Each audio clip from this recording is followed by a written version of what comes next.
ఒకవైపు ప్రతి ఒక్కరూ అసూయ పడుతున్నారు, ప్రతి ఒక్కరూ హర్షధ్వానాలు వ్యక్తం చేస్తూ ఉంటే వైఎస్ఆర్సీపీకి సంబంధించిన వాళ్ళు ఈ యొక్క గూగుల్ ఏఐ డేటా సెంటర్ అనేది ఒక గోడౌన్ మాత్రమే, దానికి వచ్చే ఉపాధి అవకాశాలు ఒక 10 మంది వాచ్మెన్లు మాత్రమే అని చెప్పేసి మాట్లాడుతున్నారంటే వాళ్ళ అవగాహన రాహిత్యము చూసి నవ్వాలని కూడా అనిపించట్లేదు.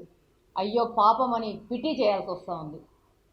5 సంవత్సరాలు ఇలాంటి వ్యక్తులకి మనం అధికారాన్ని అప్పగించి మన భవిష్యత్తును వాళ్ళ చేతుల్లో పెడితే ఒక డ్రైవర్, మతి భ్రమించిన డ్రైవర్ చేతిలో ఒక వెహికల్ ఉంటే అందులో ఉన్న ప్యాసింజర్స్ పరిస్థితి ఏందో ఆ విధంగా గత 5 సంవత్సరాల నుంచి ఈ రాష్ట్రం పరిస్థితి అయింది. ఈరోజు రాష్ట్ర ప్రజలు ఈ యొక్క పార్టీ యొక్క వాస్తవాలను తెలుసుకొని ఈ పార్టీ వారిని రిజెక్ట్ చేశారు.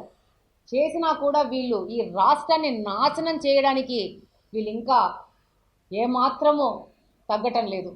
ఈరోజు ఎలాంటివంటే అలాంటి మాటలు మాట్లాడుతూ అవహేళన చేస్తున్నారు.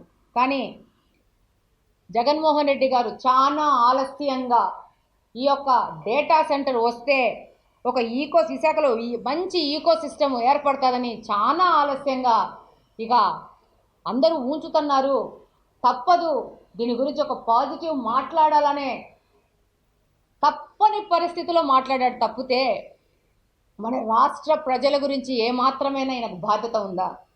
ఈరోజు మళ్ళా ఒక క్రెడిట్ చోరీ మొదలుపెట్టారు. ఆ తర్వాత నేను 5 సంవత్సరాల నుంచి చేసిన దానికి మాత్రమే వీళ్ళు వచ్చారు అని చెప్తున్నారు.